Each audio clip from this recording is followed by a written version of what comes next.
Cold fusion के एक और एपिसोड में आपका स्वागत है। जब कंपनी अपनी रियलिटी का सामना करती है तो प्रॉब्लम को कैसे ठीक कर सकते हैं, अच्छी तरह से वो गलत को एनालिसिस कर सकते हैं, उनके मार्केट कंपटीशन को सोचें और उनकी पावर और वीकनेस को पहचानें। अगर सही किया तो वो अपनी स्टिकी सिचुएशन से बाहर आने का नया रास्ता ढूंढ सकते हैं। नेटफ्लिक्स उनमें से ही एक की तरह है। इस वक्त प्रॉब्लम उनके रिसेंट सॉल्यूशंस में से एक है। उनकी लिस्ट में गेमिंग को क्लेवरली शामिल करें। तो ये सब कैसे चल रहा है? उनके लिए अच्छी तरह से पहला नंबर अभी इसी महीने गिरा है। तो ठीक है, एक नज़र हम देखें। पिछली बार जब हमने नेटफ्लिक्स के बारे में बात की थी तब हमने देखा कि वे किस तरह से अपने आईपी खो रहे थे, कॉम्पिटिटर्स सब्सक्राइबर्स खो रहे थे और जनरल मार्केट कंपटीशन इसे खा रहा था। इन इश्यूज के कारण काफ़ी दिक्कतें हो रही हैं और ये इनका सिरदर्द बन गया है। इस एपिसोड के एंड की तरफ मैंने बताया है कि नेटफ्लिक्स को कुछ करना होगा इसे चारों ओर घुमाने के लिए, और उन्होंने डिसाइड किया है कि सॉल्यूशन का पार्ट गेमिंग कंटेंट भी था। तो ये सब काम कैसे करता है? क्या आप अपने टीवी पर एक्सिस्टिंग एक्सबॉक्स के रहते नेटफ्लिक्स पर खेल सकते हैं? नहीं, ये उससे थोड़ा ज़्यादा सिंपल है। ज़रूरी तौर से नेटफ्लिक्स मोबाइल गेम सप्लाई कर रहा है अपने सब्सक्राइबर्स के लिए, और ये iOS और एंड्रॉयड दोनों पर है। क्वाइटली इन्होंने एक गेमिंग सेक्शन जोड़ा है। ये आईपी फीचर्स नेटफ्लिक्स सीरीज से लिए गए हैं, जैसे कि स्ट्रेंजर थिंग्स, साथ ही और मोबाइल गेम्स जिनके राइट्स नेटफ्लिक्स ने खरीदे हैं। जब कोई यूजर किसी गेम पर क्लिक करता है, ये उन्हें ऐप स्टोर या गूगल प्ले पर डाउनलोड करने के लिए ले जाता है। इसके बाद आप उस गेम को नेटफ्लिक्स गेमिंग सेक्शन के अंदर खेल सकोगे या होम स्क्रीन से। फर्क सिर्फ इतना ही है कि आप इसे एड फ्री खेल सकेंगे। यहाँ अभी 26 टाइटल्स हैं, पर साल के अंत तक कंपनी इसे 50 करने की कोशिश कर रही है। तो ये अब तक कैसे चल रहा था? नए एनालिस्टिक डेटा के अकॉर्डिंग 2022 के अगस्त में CNBC द्वारा पब्लिश्ड नेटफ्लिक्स के 221 मिलियन सब्सक्राइबर्स में से सिर्फ 1% लोग इन गेम्स को खेल रहे हैं। ये 23.3 मिलियन डाउनलोड्स हैं, लेकिन सिर्फ 1.7 मिलियन ही डेली यूजर्स हैं। बहुत सारे मीडिया आउटलेट्स इसे फ्लॉप बोल रहे हैं, लेकिन सच्चाई ये भी हो सकती है कि ये थोड़ा और डेडिकेट है। आप बाहर से देख रहे हैं कि ये लॉन्च थोड़ा सर घुमाने वाला है। इसका कहना काफी सेफ है कि आप में से ज्यादा लोगों का देखना जरा सा भी अनक्लियर नहीं था कि नेटफ्लिक्स गेम को भी सप्लाई कर रहा था। बात ये है कि ये 2021 के नवंबर से है, लेकिन मार्केटिंग ना के बराबर थी।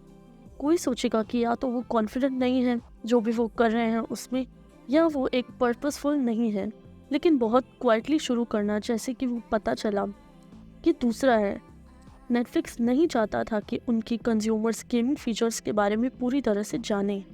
तो ये एक्सपेक्टेड था कि सर्विस को यूज़ करने वाले सब्सक्राइबर्स 1% ही हैं पूरे फिगर्स में से। नेटफ्लिक्स हेड है एक्सटर्नल गेम्स का। ग्रेग पीटर्स CNBC को स्ट्रैटेजी बताते हैं इन डिटेल। हम अभी भी जानबूझकर चीज़ों को थोड़ा शांत रख रहे हैं, क्योंकि हम अभी भी सीख रहे हैं और एक्सपेरिमेंट कर रहे हैं और पता लगाने की कोशिश कर रहे हैं क्या चीजें वास्तव में हमारे मेंबर्स के साथ रीसाउंड होती हैं। क्या गेम्स लोग खेलना चाहते हैं? हम लाइसेंसिंग के लिए ओपन हैं और पहुंचना लार्ज गेम्स आईपी तक जो लोग पकड़ेंगे और पहचानेंगे। ऐसा लगता है कि नेटफ्लिक्स बस ह्यूमन बिहेवियर की मॉनिटरिंग के लिए यूज किया जाता है। ऐसा लगता है कि जब उनके पास डेटा है तब वो एक पर्पसफुल लॉन्च मैनेज कर सकते हैं। अब तक नेटफ्लिक्स आउटसाइड गेम्स का यूज कर रहा है, डेवलपर्स इसके गेम्स को बिल्ड करने के लिए कैटलॉग, लेकिन कंपनी ने पिछले 1 साल में 3 स्टूडियोज खरीदे हैं और बीच में उन्हें ये कंपनी खत्म लगी। अगले खेल की लागत 72 करोड़ रुपए पर है। अगली game existing stranger things title के पीछे का स्टूडियो था, तो इतना दिमाग वाला कोई नहीं था। नेटफ्लिक्स भी एक एग्रीमेंट पर पहुंच गया। रॉकेट राइड गेम के साथ ये कस्टम नेटफ्लिक्स गेमिंग के फ्यूचर को हिंट करता है। मैंने एक मोबाइल गेमिंग डेवलपर से बात की थी जिसकी कंपनी को कॉन्ट्रैक्ट दिया गया है कुछ नेटफ्लिक्स कंटेंट पर काम करने का। उसने मुझे थोड़ा इनसाइडर व्यू दिया है, जैसे कि चीजें पर्दे के पीछे जा रही हैं। उनके अकॉर्डिंग नेटफ्लिक्स सच में बहुत जल्दबाजी कर रहा है अपने काम को लेकर। उन्होंने उनकी कंपनी के थ्रू ब्राउज किया है और वो उसको वापस नया करना चाहते हैं, एक ऑलरेडी एग्जिस्टिंग गेम को नेटफ्लिक्स सीरीज थीम्ड वर्जन में। नेटफ्लिक्स ने कहा था कि ये गेमिंग पब्लिशर नेटफ्लिक्स ने लिस्ट करवाया था ऐप को ऐप स्टोर पर। और एक किस्सा भी है आपको एक आइडिया देने के लिए कि वे कितनी तेजी से चीजें चाहते हैं। नेटफ्लिक्स कुछ ही महीनों में एक नया गेम लॉन्च करना चाहता है। मेरे पास आने के बावजूद मेरी टीम को अप्रोच किया है। एक हफ्ते पहले ही एक नेटफ्लिक्स रिप्रेजेंटेटिव ने उन्हें बताया कि वो एक साथ मिलकर एक मोबाइल प्लेटफॉर्म हासिल करने की कोशिश कर रहे हैं और उनकी टेक्निक फ्लक्स में है और ठीक से पता नहीं चला, इसलिए इस वक्त ही कुछ गड़बड़ सा लगता है। लेकिन हम देखेंगे कि चीज़ें कैसे चलती हैं। इसलिए सवाल पूछा जाना चाहिए कि गेमिंग में क्यों ऐसा लगता है कि नेटफ्लिक्स उनके इश्यूज को यूज़र की तरह देखता है। पिछले साल शेयर होल्डर को लिखे गए एक लेटर में लिखा है कि नेटफ्लिक्स ने एपिक गेम्स को अपना नाम दिया है।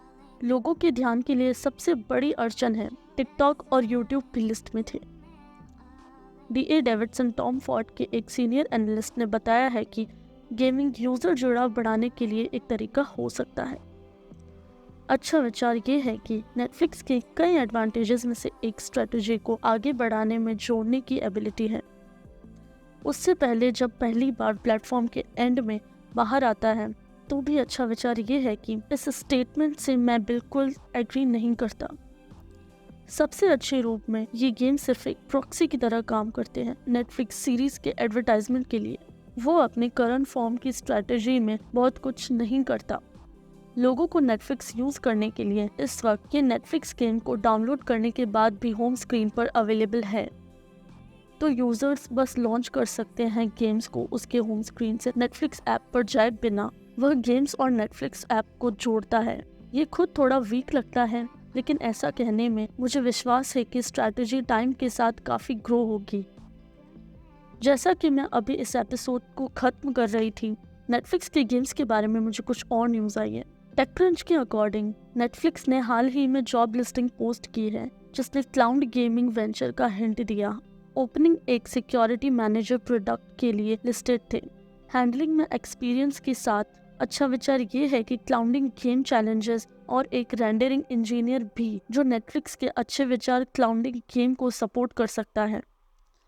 या और भी ओपनिंग्स थी क्लाउडिंग गेम्स के रिलेटेड, तो कुछ नहीं, इसके बारे में आगे पता चला है और नेटफ्लिक्स चुस्त दुरुस्त है।